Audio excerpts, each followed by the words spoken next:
Mazel, morons, welcome back to the Good Guys podcast.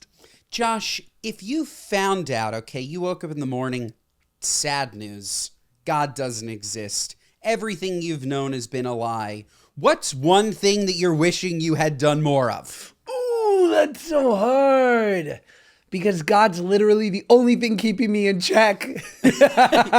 No God, okay, no God. NG.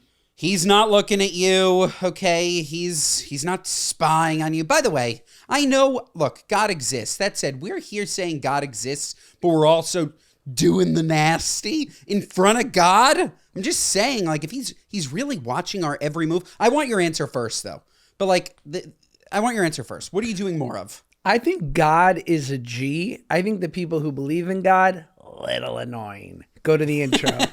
Two Jews, both big and tall, no subject too small for the good guys.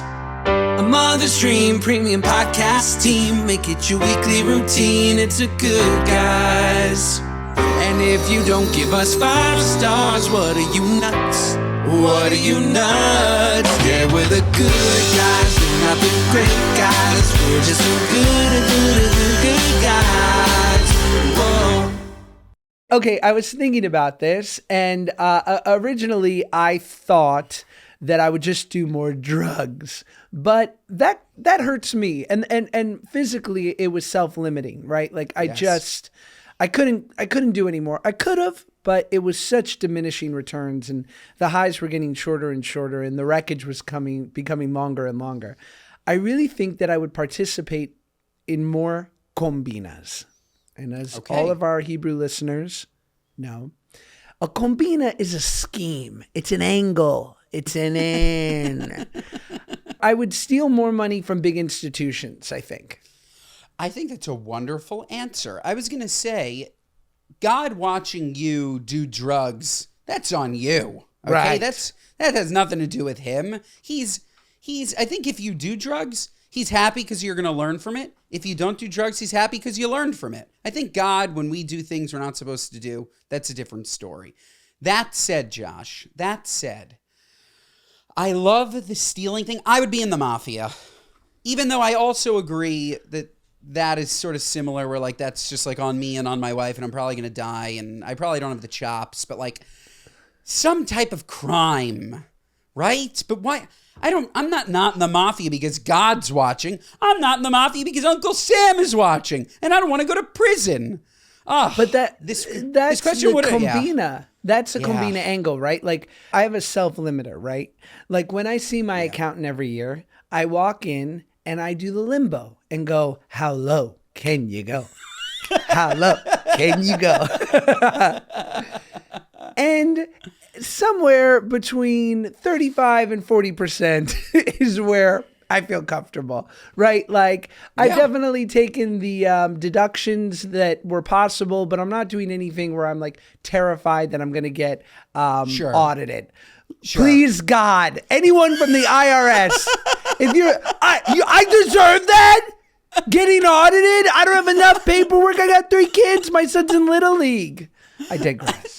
I was going to say, you're bold for saying what percentage you write off. Woof, you can miss me on that. No, I pay 35, 40%. So I'm maybe writing off, I don't know. What should I be paying in this America? 60% socialism? No. You should be paying more. We should be giving 100% of our checks, and then they tell us how we are allowed to spend our money, Josh. But How you about know, that? Ben, you and I, like, we joke, but I think we're both pretty honest, like, forthright guys. And I'm sure you have plenty of friends who are, like, figuring out how the government owes them money and they've made millions. And it's... Of course. I have a friend who somehow is always living in an apartment for free. Do you have one of these friends? Totally. He's like, yeah, it's so crazy. Like, he just didn't charge me rent, or the building foreclosed. Like, I've just been here for the last 9 months. I'm like, again, in a different state? You told me this story. And by the way, he's out. He has money. He's like, wears a nice watch. Sure, maybe he's a little skeevy, but I love him. But he's always like, yeah, I'm in Miami, beautiful new apartment. Haven't paid rent. Nobody's asked me. I'm like, what do you mean nobody's asked you? Like, Of course somebody's asked you. Isn't that nuts? You mean to tell me your friend who's been taking advantage of squatters' rights in multiple cities is a little skeevy?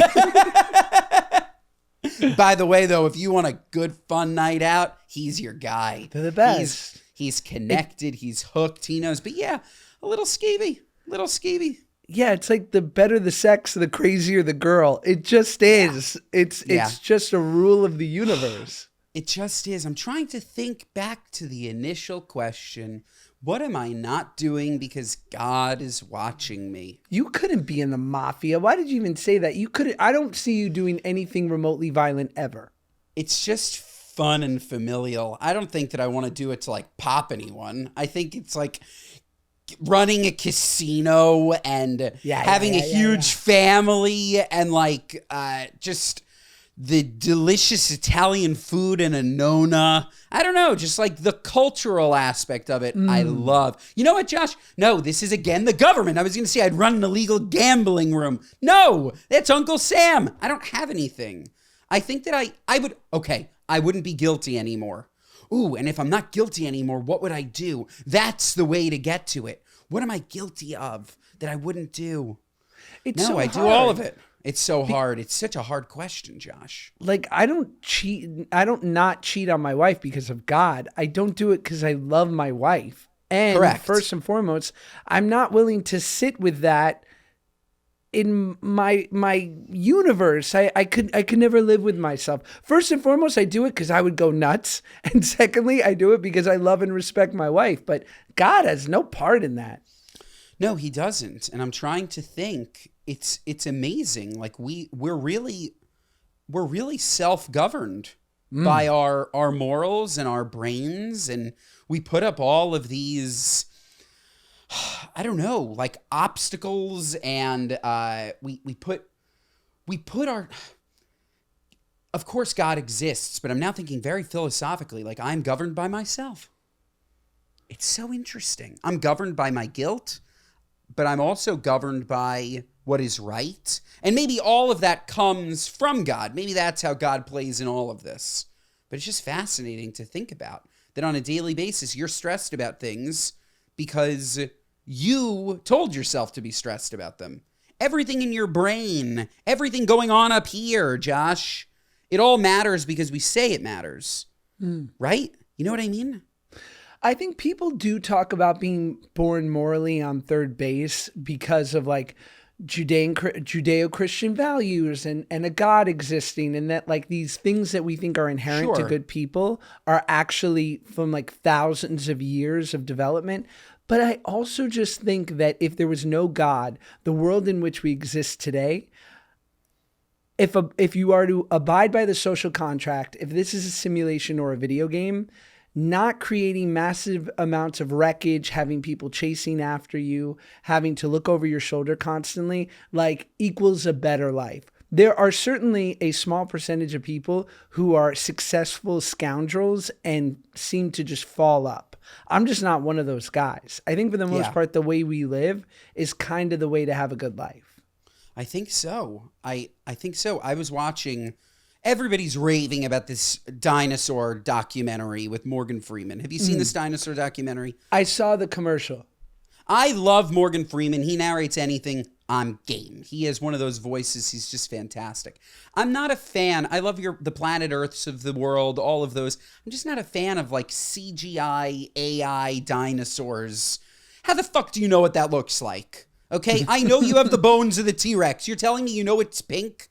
How do you know it's pink? How do you know that what it ate, who it ate, truly that it was 300 million years ago? I don't buy all of it. I buy a lot of it. I buy that we understand based on their bone structures and bone densities, and we can trace it back. I get all of that. But I just don't, like, there's so much creative license to what a dinosaur looks like. Where was I going with this? He took a Zyrtec today. What were you saying? I don't know, but can you imagine Morgan Freeman narrating your life, Ben? Benjamin got a bagel this morning. He went with the scallion cream cheese. years. You do a great Freeman. God bless. Very Not really, good. but It's you're going to listen back and you're going to be more impressed. You're going to be more impressed with yourself. I just think of another movie you probably haven't seen. Have you ever seen Shawshank Redemption? Of course I have. Okay, and good, it is good. fantastic. Good to hear. Fantastic. One of his best. He's so Andy Dufresne. very good. Very good. Well, we have a freaking all-star 5-star guest today. Ben, do you want Josh. to tell the people? Josh, for as few movies as I've seen all of his, okay? Like all of his. Maybe you've heard of Big Fat Liar. Sure have. Maybe you've heard of Agent Cody Banks 1, 2, maybe 3. I'm not sure. Maybe you've heard of Malcolm in the Frickin' Middle. Yeah. We have Frankie Muniz, and now he's a NASCAR driver, and I can't wait to talk to him about that. What the ultimate pivot? By the way, Josh, we should be NASCAR drivers. You know what it is? NASCAR, you gotta love to drive. We love driving, Totally. and you can whore yourself out to every sponsor in the world. Your car has 200 placements. Frankie has a sponsor on the windshield. He's a sponsor on the right door. He's a sponsor on the right door handle, on the hood, on the trunk, on the windshield wiper. This is our dream. That's probably why he did it. I'm excited to ask him. Probably for the sponsors or the need for speed. But yeah, we got Frankie Muniz. Ooh, this would be dope, right? If fast food companies wanted to have more of an integration into NASCAR, the pit stops look like a drive-through. Yes. I love it. Isn't that sick? You pull up to a McDonald's, you get a McFlurry and a tire change. Yeah, they're like, here's your McFlurry. You just hear. This is genius. I love it. I hope NASCAR's listening because that was a genius idea. I'm all in. You bring out the marketing side of me, Ben. And Josh, perhaps my brain is a little bit tired because yesterday I was up for 22 straight hours. I haven't done that in quite some time. I woke up at 4. I went to New York City. I got back here to Florida at 2 a.m. And your boy's brain is just like a little sleepy. I don't know. The city, Josh, the hustle and bustle. I don't know if I need it. I don't know. You're preaching, baby.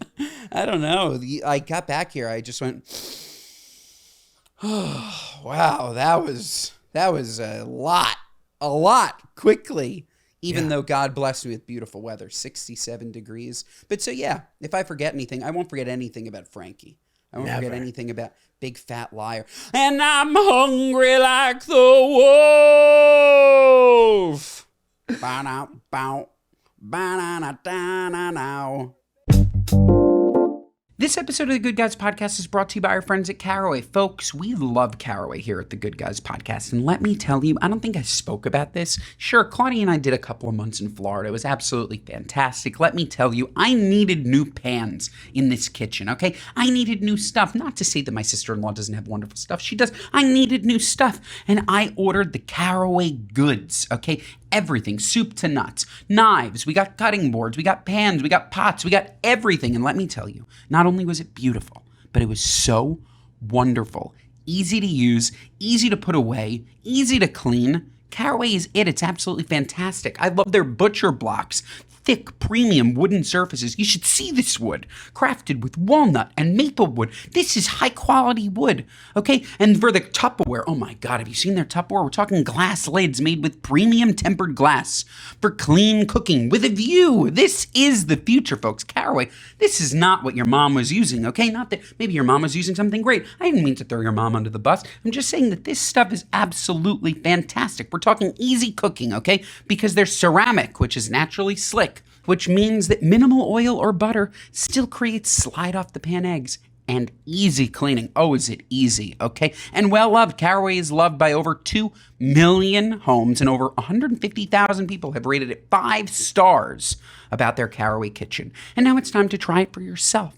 Folks, Caraway's cookware set is a favorite for a reason. It can save you up to $230 versus buying the items individually. Plus, if you visit carawayhome.com/good10, you can take an additional 10% off your next purchase. This deal is exclusive for our listeners, so visit CarawayHome.com/good10 or use code GOOD10 at checkout. Caraway, non-toxic cookware made modern.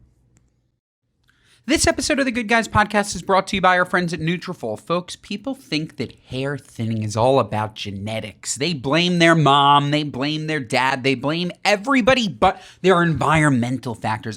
Did you know that stress, maybe stress is hurting your hair, maybe from being a parent, maybe from working too hard. You shouldn't be working so hard, okay? Maybe eating junk food, it's your nutrition. Well, folks, I'm here to tell you that that all plays a factor. I'm also here to tell you that Nutrafol is the #1 dermatologist-recommended hair growth supplement brand, with over 1 million people seeing thicker, stronger, faster-growing hair with less shedding. Your hair, folks, is never just about your hair, okay? And Nutrafol knows that. That's why Nutrafol takes a whole-body approach to hair health, addressing the problems inside to help your hair grow on the outside, supporting your lifestyle, not just your hairstyle. Folks, it's physician-formulated with drug-free ingredients. Nutrafol's hair growth supplements are clinically tested to multi-target key root causes of thinning, including stress, nutrition, and lifestyle. That's what we need, folks. That's what we need. So take the first step towards visibly thicker, healthier hair. For a limited time, Nutrafol is offering our listeners $10 off your first month subscription and free shipping when you go to Nutrafol.com and enter the promo code GOODGUYS. That's Nutrafol.com, spelled Nutrafol.com, promo code GOODGUYS. That's Nutrafol.com, promo code GOODGUYS. I can't take any more of Ben singing. Frankie, get on here. Frankie, I'm so glad to have you on the show. It's an honor. Our first question is, are Ben and I over the weight limit for NASCAR drivers? Would we be disqualified immediately?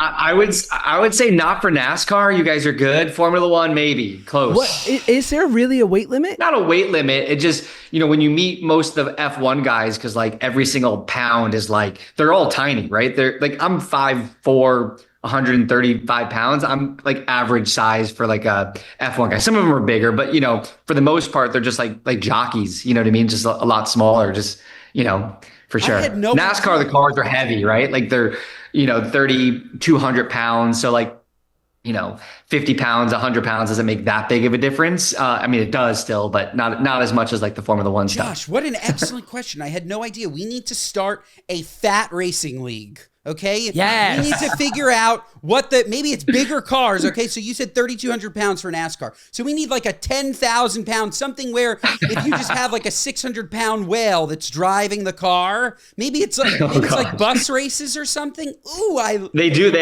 those. So, you guys are all set for the bus racing. Now. Good. By the way, if you think we're fat now, you should have seen us before. Yeah. Oh, Frankie knew me. When you are, and to be honest here, Frankie, no one's listening.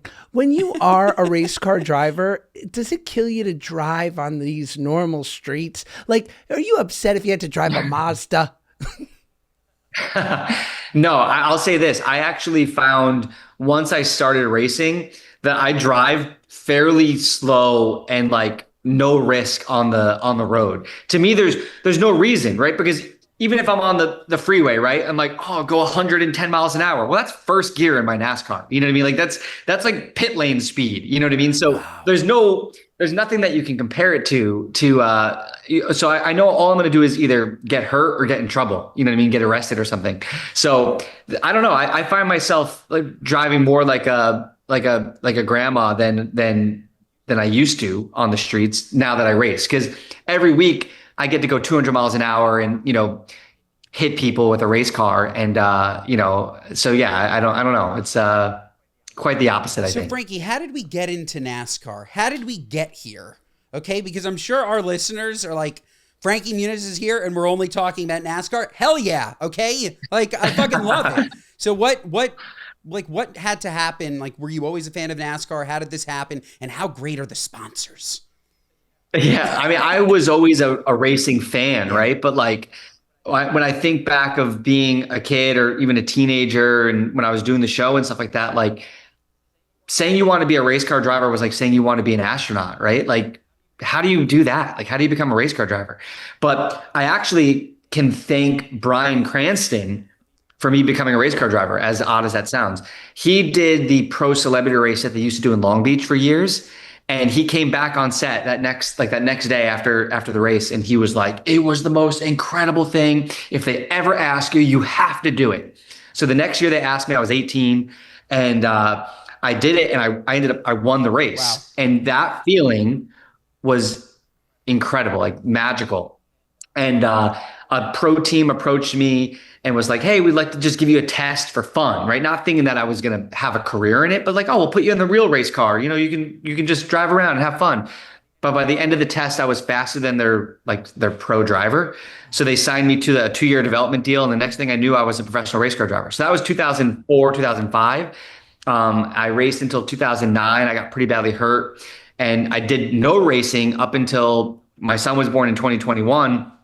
And I had this weird, like, I was holding him in the hospital and I was like, who's my son going to grow up thinking I am, right? Everything I've done is in my past. Like, I used to do this. I used to be an actor. I used to, race cars. And I felt like I had unfinished business in the racing world. And I was like, all right, I want to go back. I want to give it a shot. I want to dive in 100% because I want him to see me working for something that's really hard, but I want to go NASCAR racing.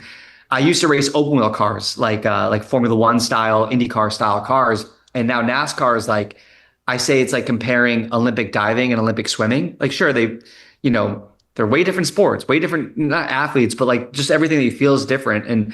But I love it. I love racing NASCAR so much. I wish I did it 20 years ago. It's hard, but it is the most insane thing I've ever done. And I don't know. I love it. That's so great. Wow. You know what's a non-starter for me? What's that? It's no air conditioning. There isn't, right? It's actually brutal hot. Oh. I mean, we just raced in St. Pete, Florida. For anyone who doesn't know geography. Florida. Okay. Yeah, Florida. Yeah. It was only like 75 degrees out, but inside the race car, it's like 160. Oh. And like I burned 4,400 calories during the race. My average heart rate was like 172 for like 3 hours and 10 minutes. And it is like you get out and it's as if you jumped in a pool. You're just drenched in sweat, and it's not very comfortable, but it's what you got to do. So you fight through it. Josh, first of all, how did you know that there's no air conditioning in a race car? Josh knows a little about everything. It's unbelievable. I don't know how the hell you knew that. 160 degrees. Frankie, the second it hits 90, I'm sitting in the air conditioning. 160. Yeah, I wear these like booties on my feet that are basically what like an astronaut would wear, right? Like heat shield booties, because like otherwise your feet literally will melt to the bottom of the car. Like it's that hot just from the engine and all the components and stuff like that. So, and then it's all just metal in there. So like the heat just kind of radiates. It doesn't dissipate at all. Oh my God. And I know everything is weight sensitive, right? But like, have they toyed with ideas? Because it's an unbelievable survival sport, right? Have they toyed with ideas of like maybe having an IV setup where you're getting like fluids and vitamins and calories? Because I bet it would make you an even better driver. Or Josh, a cooling peptide. We have to call Dr. Conover, okay? This is genius. This is genius. I haven't thought of that, but like I'll start prepping hydration wise. Like we normally race Friday nights. On Tuesday, I start prepping hydration wise, like, making sure I'm taking in the right amount of liquid and, because I can't explain to you how exhausting it is and like how just thirsty you are and just hot it is. But you've got to do that prep to be able to make it through. But hey, maybe someone will come up with something better than that eventually. I don't know. Or air conditioning in the cars. Yeah, something like or an ice, like a ice bodysuit, a cooling. Surgeons have. Well, we do. Some of us have, like I have a cooling suit. So like it's like a shirt that plugs into like a little mini unit, like and it passes water through it. But like it doesn't. People go, oh, it must be so much more comfortable, and it is. It's better, but instead of being 160, I'm 125, like body temperature. You know what I mean? Like it cools you a little bit, but it's not. And a lot of the times they fail. And then you're just have like boiling water. It's actually worse. You know what I mean? Like you're hotter, but you do try to make yourself as comfortable as possible because, when you get tired physically, then you start making like, and then like mentally you get tired. I mean, if you're hot, if you're thinking of that, like then you start making mistakes, and a mistake in a race car at 200 miles an hour is usually pretty big, like pretty catastrophic. Yeah. So you don't want that. Is it directly related to how hot it is outside? So if you were racing somewhere cooler temperatures, does it still get up to that 160? If we put this in Antarctica, like how hot? Like we're starting at 32 degrees. Where are we getting to? Or it's the same thing? Yeah, no, I mean, it's still hot in the car. So like even we raced in Atlanta just a few weeks ago, and it was pretty cold. Actually, last year in Atlanta, it was 17 degrees at the start of the race. It was freezing. But in the car, you're still like, you need the cool suit. You're still sweating, because maybe it's a little better because some of the air from outside comes in, but not really. But no, like in the summer when we race like in Indianapolis, it's 100 degrees and 100% humidity. It's rough. Like it is hard. Even in St. Pete this last week, 4 drivers went to the hospital for heat exhaustion after the race. You know what I mean? You had like guys like Dario Franchitti, who's like a IndyCar champion, like he's 50 years old, like he's raced everything. He got out and was like, that was the hardest thing I've ever done in my life, like physically, because like inside the trucks it's just so hot. Wow. But yeah. Do you, Frankie, can we ask a couple acting questions? Is that cool? Please. Yeah. Oh, okay. So No, I refuse. Even though Malcolm's coming out. Well, Ben's your biggest fan, so Ben, take it away. I am. As am I. What's hilarious is Josh has made fun of me for years. So is my wife. So is everybody for seeing no movies. I've seen no movies. I somehow saw all of yours. So nice. I love it. It's really great. But what do people come up to you on the street for most? I guess would be a first place to start. Like when they see you, what do they remember? Definitely Malcolm. Definitely Malcolm. Yeah, and then I would say after that, I get a lot of Cody Banks. Yeah. And then Big Fat Liar after that. But no, more Malcolm than anything, for sure. So Big Fat Liar, I think, was just like in my zeitgeist. It was the greatest movie. I watched it 100 times with my sister. And to this day, when I hear Hungry Like the Wolf, my brain goes straight to that Paul Giamatti and Paul Giamatti and Amanda Bynes. So I guess just like, are you still in touch with Paul? Do you think of that time fondly? Like I know some people are not like I think it was amazing. Like I think that your work in those movies. No, like how do you feel about it today? I think back to those days and like that was like the ultimate, right? Especially like filming that movie like on the Universal lot, getting to run around, literally like with the total freedom on that lot. Like we had a blast, I unfortunately am not in touch with Paul or Amanda, just because I'm really bad at communication. But no, I mean, I look back at really my career in general, and like I'm proud that I have really good memories of all of it. You know what I mean? Like I don't have a lot of crazy negative stories. You know what I mean? Like obviously there's ups and downs in everything that you do in the industry and stuff like that. But like no, I think I had a really good time. And, I've been thinking about a lot lately because I've been being asked questions about like my career, back then and how I used to like pick what I wanted to do. And I honestly would read, maybe 50 scripts that I would get to choose from for the hiatus that we had from Malcolm, like to film. And I always just picked like what I thought was going to be the most fun. You know what I mean? I was a kid and, my agents and managers were like, no, I really think you should do this Martin Scorsese movie. And I'm like, no, Big Fat Liar, bro. Like, Amanda Bynes. Are you kidding? Frankie's like, what the fuck is a Departed? Like, yeah. I'm trying to do. I ain't reading that 3-hour shit. I want to play James Bond. Like, it's fucking great. Get the girl, save the world. Hell yeah. Are you kidding? That's amazing. I have a question. You brought him up earlier, but knowing now like that Bryan Cranston has really become one of our greatest actors on set on a random day on Malcolm in the Middle, were there any hints or did he give anything, any energy where you were like, oh, you are destined to be one of our greats one day?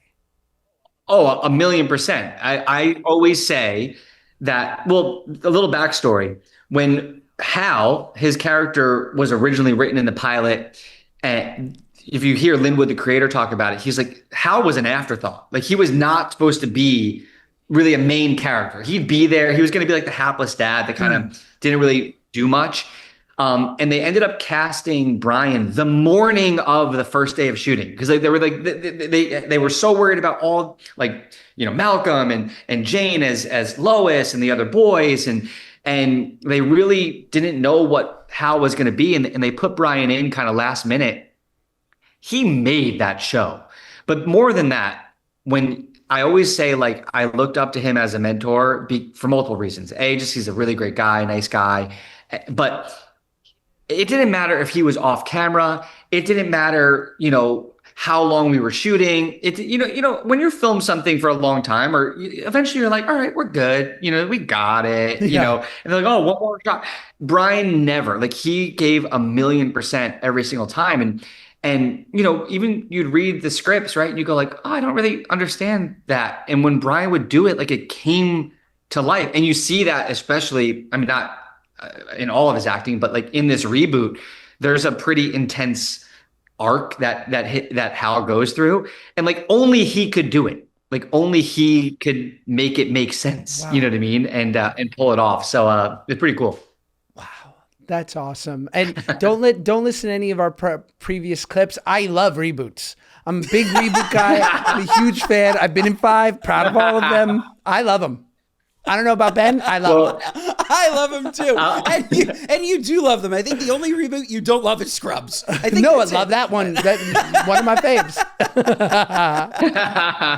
That's okay. So you had an amazing tweet the other day, Frankie, and if I may have, I would like to perhaps quote it to you. Uh-oh. I get in trouble with my tweets. It's because they're just such quick thoughts. We weren't meant to be able to go from brain to fingers this fast. But yeah, this was a great tweet.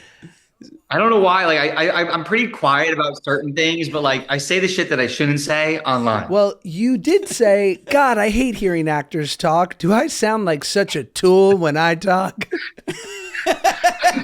Yeah. I know. I don't live in Los Angeles. Okay. I moved to Arizona in 2008. So I'm not really around like the industry per se, right? So I was staying in this hotel, like I'm here in LA right now, doing a bunch of stuff for the Malcolm release and stuff like that. And I went to the restaurant downstairs in the hotel, and this guy sat kind of next to me, and he was talking to the bartender, and it turns out he's some actor on, I don't know, let's call it CSI or whatever. And I just couldn't, I was like, there's no way people actually talk like that and have these conversations and think that people care that much about, how you just finished rapping and now, it just was so pretentious. And I was like, oh my God, shut up. Yeah. Nobody cares. No one cares. You know what I mean? Yes. My wife is amazing, right? She's super supportive of everything I do, my racing, my act, whatever it is. But she reminded me the other day, she goes, I don't know why actors get all high and mighty, right? Because back in the day, like the jester was the lowest of the low, you know what I mean? On the totem pole, and I was like, oh, thanks for reminding me that. I'm nothing. Totally. But no, I don't know. And then the waitress was like, yeah, you talk about like her auditions and her self tapes and how hard it is. And I was like, bro, like be a roofer. Not that I am, right. You know what I mean? I race cars. And I'm an actor. I love that. No, I try to have that mentality too, because to me, it's like the best version of being an actor and telling stories is that you give that roofer a reprieve from his hard day. At the end of the day, he comes home and he watches your movie or your show and he goes, I can forget about all the other BS and just enjoy this for an hour. Yeah. And that's valuable. But 100%. I agree with you, man. The level of pretension is just, I don't know where you're staying, but like, this is why I don't go to the Chateau Marmont. I don't get invited, but I can't stand it. It's like this self-importance. And now we're in award show season and it's just the height. So shout out. I'm moving to Arizona too. I was going to say, you made such a great move. It sounds like you really just mic dropped your entire acting career, moved to Arizona and just said like, I did it. I'm done. I can focus on racing. And that's just awesome. Like, I feel like people spend a little too much time. I always think of Shaquille O'Neal on the Suns. And I'm like, you didn't need to play for the Suns. You could have retired a later. No, I try to think back now that I've like removed, it's been 20 years or whatever, right? Since Malcolm ended and when I started racing. And it was more that I wanted to, I wasn't specifically saying like, hey, I don't want to act anymore. I want to leave this business, or I don't want to live in LA. I really wanted to try the racing, like, and to compete against people who that's their lives and that's all they do and that's all they know. And they're putting in, 15 hours a day prepping, you can't just show up and do it halfway. So I knew if I was going to try it, I was like, I've got to commit myself to it. And the only way to do that is to not be, the word's not distracted, but, like doing other things, right? Because even being an actor, if you want to do well and do good for the project, you've got to commit yourself to it. You've got to put in the time, the prep, and all that. So it was a little bit of the fact that I just really wanted to focus on the racing. But I also I'd started working when I was 8. And if you added up all the days off until I was 20 when the show ended, maybe I had 40 days off in those 12 years. So I was also good to just be I'm cool with not doing anything for right now. You know what I mean? I'm very fortunate and was in a position to where I could kind of step away for a minute. But, I was never saying oh, I'm anti-acting and I don't want to act. To this day, I would love to do another show. I'd love to continue to act. You're how about the Scorsese movie now? Yeah, give it to me now. No. Yeah, but no, but same thing. I'm back racing, and I'm racing full time in the NASCAR Craftsman Truck Series and the GT4 America Championship, and I'm just busy. You know what I mean? But I want to. My personality is when I do something, I do it fully. I don't have hobbies. You know what I mean? I want to be the best that I could be in whatever it is I'm doing. I don't want to look back and go I could have tried harder. I could have done this. I could have done that. So anyway, but my move to Arizona I wasn't a huge fan of living in Los Angeles. It was just very busy, and it's hard to, in my head, do little things, the simple things, to where I found myself not doing them. And I, on a whim, moved to Arizona, and I say it saved my life, and not because of that LA was toxic to me. It's just that I started enjoying doing little things. I go mountain biking all the time, and I like going to the grocery store because it's easy, because there's parking and it's free and not the valet, and it's just things like that. But no, I'll say this, when I finished the Malcolm reboot, when we finished filming, I had such an amazing time. It was so fun to get to be the character again and be with everybody again and get the opportunity to knowing that the impact that the show had on millions of people all over the world, to get to go back into that world is so kind of surreal. But it was the first time when I finished filming that I was so happy to actually have the label of actor next to my name. You know what I mean? Because I've always been oh, I act, but I also do these things, and I'm this, I do a bunch of different things. But I was no, I'm an actor. That was awesome, and I hope people love it. And so that was kind of a cool experience to go through too. How old did you say your son was?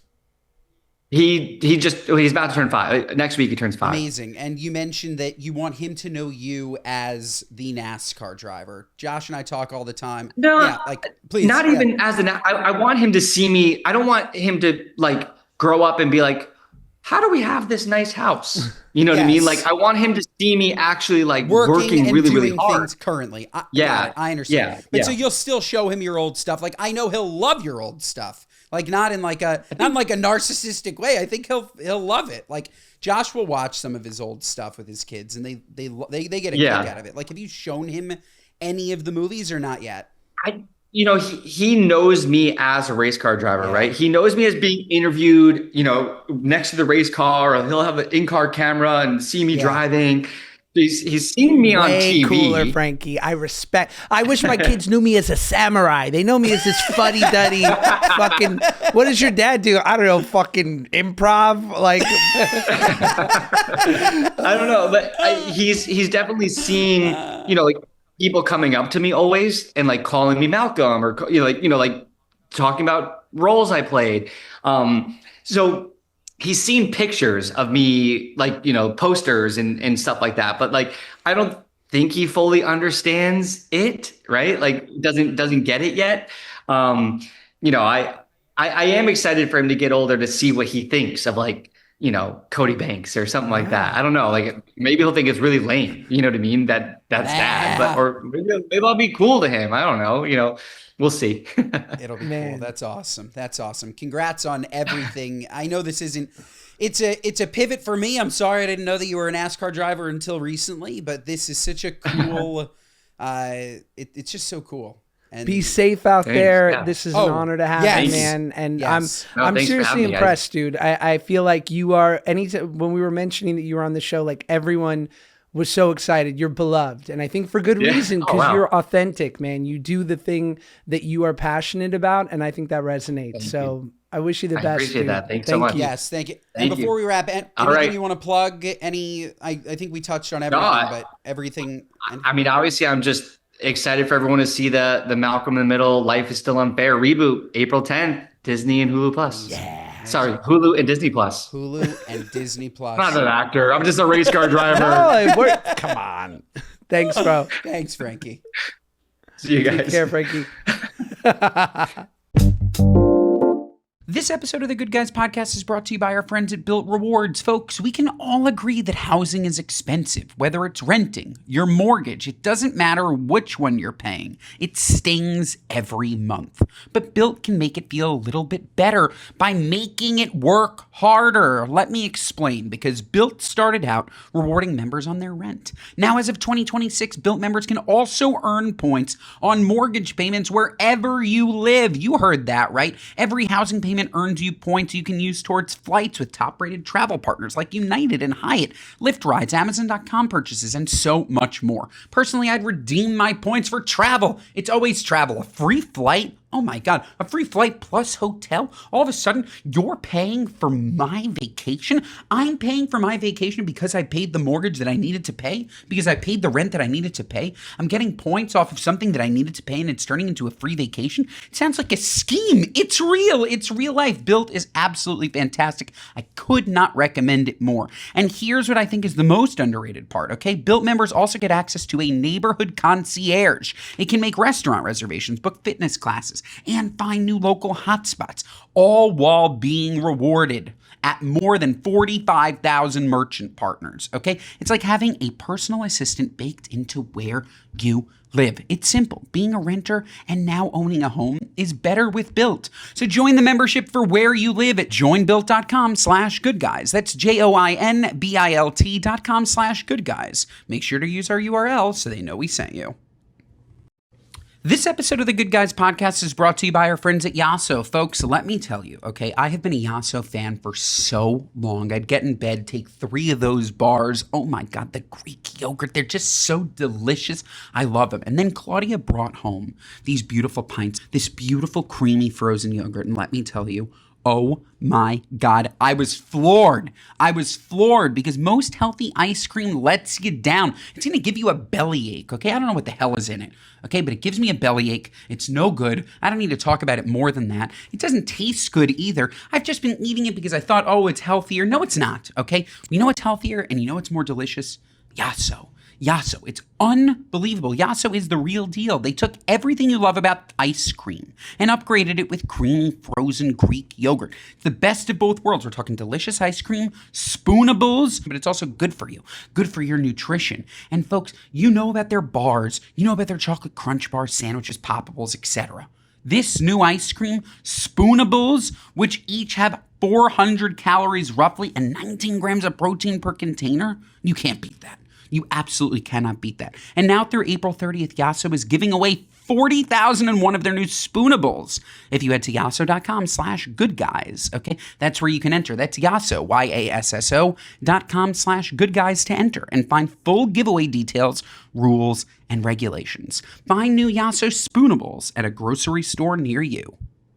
This episode of the Good Guys Podcast is brought to you by our friends at Home Chef. Folks, look, we all run into kitchen fatigue. Even celebrity chefs run into kitchen fatigue, okay? You love cooking. You love cooking for your family. I know I do. It's honestly therapeutic. You go to the grocery store, it's fantastic, but sometimes you just want something delivered, okay? Sometimes we just want something delivered, but you don't want to order in that crap that's not going to make you feel good, okay? Sometimes you don't even want to go to the grocery store. You also don't want to use one of those apps where the produce comes and it's absolutely trash. Let's talk about Home Chef, okay? Because Home Chef makes cooking simple. We're talking fresh food delivered, easy recipes to follow, and meals that actually taste great. And people love it. Home Chef is rated #1 by users of other meal kits for quality, convenience, value, taste, and recipes, which is incredibly important. They've worked with chefs like Gordon Ramsay, and now they're partnering with Giada De Laurentiis, bringing restaurant quality recipes straight to your kitchen. You'll find these chef-inspired recipes across Home Chef's culinary collection, classic meal kits, and express options, each designed to help you feel confident in your kitchen. Whatever kind of day you're having, Home Chef has you covered. From classic recipes with fresh ingredients and 30-minute meals to oven-ready trays and quick microwavable lunches. There's even a dedicated family menu for easy 4 or 6 serving dinners. And it's not one size fits all, folks. Home Chef has over 30 meal options each week with choices for different diets and tastes. Plus, it's affordable. Home Chef customers save an average of $86 a month on groceries. You're going to eat good and save money? Sign me up. For a limited time, Home Chef is offering my listeners 50% off and free shipping for your first box plus free dessert for life if you go to homechef.com/goodguys. That's homechef.com/goodguys for 50% off your first box and free dessert for life. Homechef.com/goodguys. Must be an active subscriber to receive free dessert. You schnurra. And that was Frankie Muniz. What a guy. What a guy. So fantastic. What a career. And the NASCAR stuff, he's crazy. He's nuts. He's spectacular. He lived up to everything I wanted him to live up to. And then some. And then some. And Josh, maybe we should we do a little moron mail? Yes, let's do that. Please. A little moron and mail? in the interim, while you're finding the good moron mail, I want to tell you that at the Flamingo Casino in Las Vegas, a Canadian man stole a flamingo from the flamingo encampment, took it home he took it back to his room thinking it was going to be his pet and he was going to repair the wing. In doing so, he also stomped on a couple flamingos to get the pet flamingo, made a picture of him and the flamingo, his lock screen on his cell phone.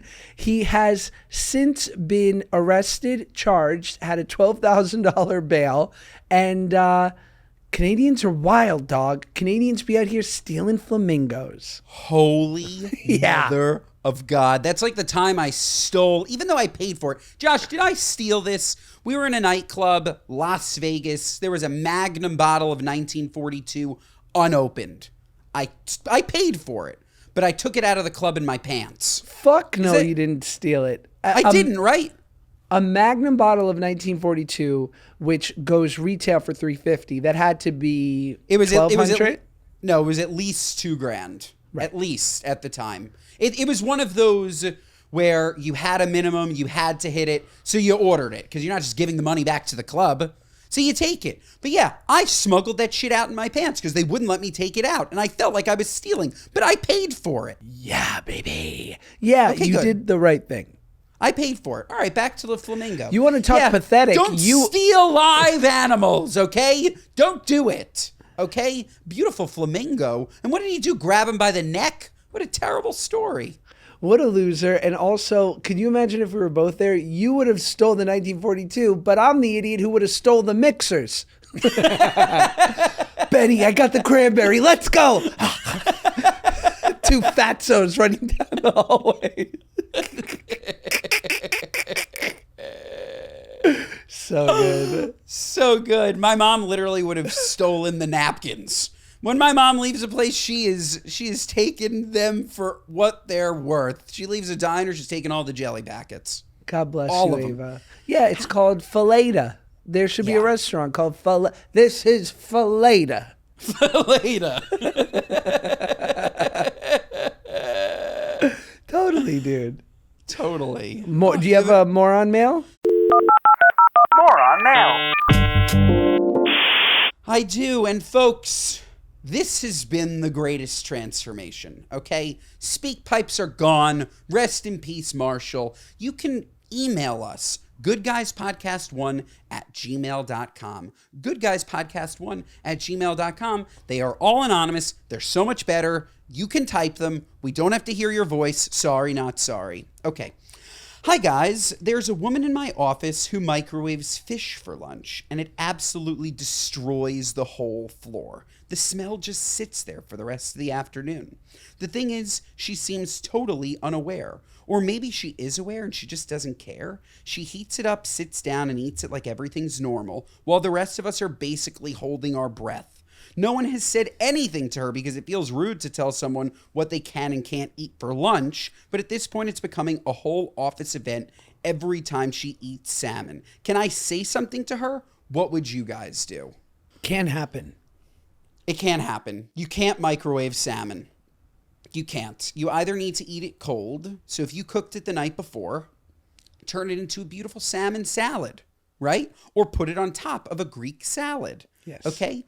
The only way to heat up salmon is in an oven. Even that leaves it lightly smelly. You cannot microwave it. You can't. You can't. So what would I do? I would tell HR to tell her. I couldn't tell her. I couldn't tell her myself. I'd hope that it's a big enough organization where I'd tell HR to tell her. I would feel very uncomfortable telling somebody what they can and can't eat for lunch. Unless I was close with them. Then I'd be like, dude, your fucking fish stinks. But otherwise, right? Yeah, I would just do one of these. You're microwaving salmon. You know? Yeah. Salmon, fish, microwaving. It also will taste disgusting, by the way. That's not like a good way to heat fish. It's not a good way to reheat anything delicate like that. Like, it's just going to cook it. It's so, like, easy to overcook fish. You can't do that. You just can't. It's so smelly. I made a salmon a couple of summers ago.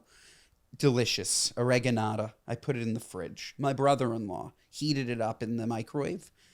For like 2 years, there was a running joke, Ben's salmon, because Ben's salmon was so smelly. No, it's because he heated it up in the microwave. It wasn't me. It was delicious salmon the night before. And eat it cold. It was it's fine. Cold salmon's actually, it's delicious. Delicious. I like cold salmon. It's such a fatty fish. It really keeps. It's so fatty. So good. So many beautiful omega-3s. So good for the brain. I know. So good for the brain. All right, our next moron mail.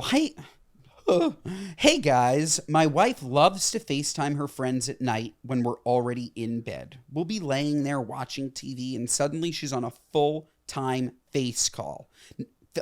A full FaceTime call. Now I'm just sitting there in the background of the conversation. Sometimes the phone even swings over to me and I'm expected to say hi when I was never a part of the call in the first place. Am I crazy for wanting her to take those calls somewhere else?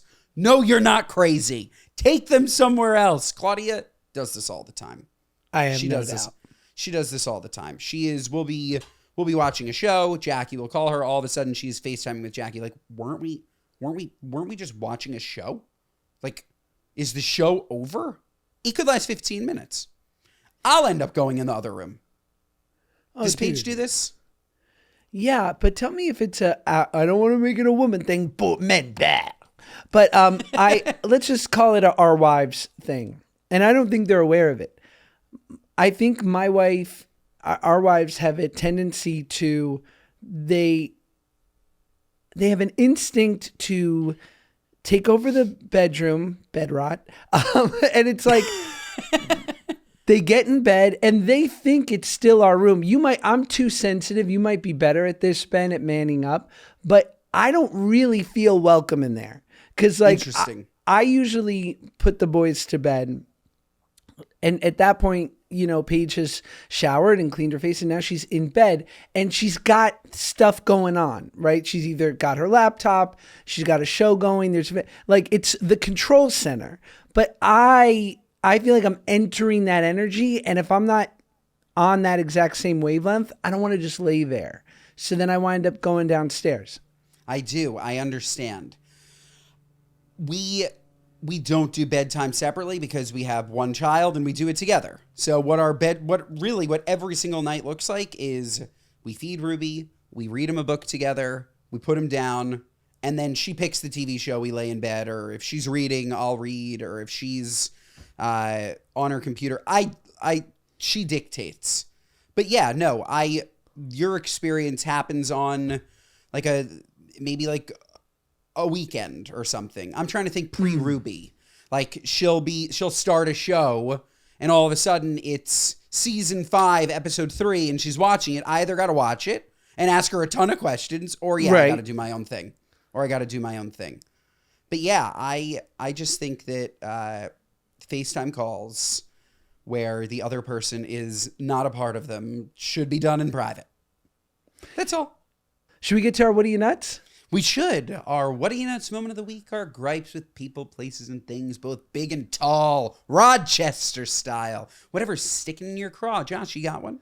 Yes, I will say that I was nuts the other day. For Christmas, my son got a Nintendo Switch. He loves it. Shout out Nintendo. Shout out the word Switch. And so it was he has it in a case. And the other day, this was like a great dad moment. I noticed that his Nintendo Switch was on the floor of the living room. And I go, Max, it's a $300 gift. I said, you think it's nice that it's on the floor? And he goes, well, how do you know how much it costs? Santa brought it. And I was like, you got to be so careful, dude, because you forget Santa brings the gifts, not mom and dad. So you can't even take credit for that shit. So I was like, damn. And then he goes, and I go, well, yeah, Santa brought it, but it's an expensive gift. Like, we should take care of it. He goes, okay, you're right. He goes, but how does it cost money? The elves made it. I'm like, good God, what am I, nuts? So shout out Max. The elves bought the raw materials, Josh. Yes. Tell them to come to me. I have the answers, okay? Right. I have the answers. I won't spoil it. The elves made it. But what do you think? Free labor? No. No, you got to pay the elves, okay? We pay the elves. Whether we like it or not, we pay those elves. My What Are You Nuts moment, Josh, you're going to crack up. Last night, I'm sitting on the airplane. A couple to my right, insufferable couple. Insufferable. The guy, head to toe Louis Vuitton. Okay? Like head to toe, full print, hat, jacket, shirt, shoes, head to toe. Okay?